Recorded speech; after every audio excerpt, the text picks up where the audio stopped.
Madalas, no, naririnig natin, minsan kumikilos lang tayo kapag may tao. Diba na?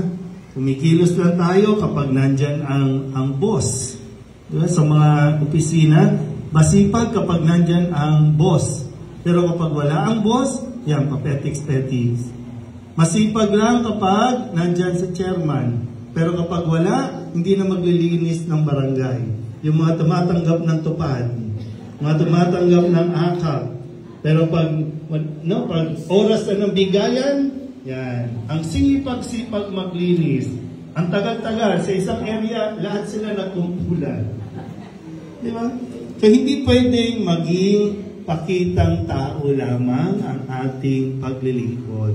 Kailangan maging totoo. Hindi pwedeng sipag-sipagan lang tayo kapag may nakakakita, masipag tayo. Pero kapag wala, ay wala.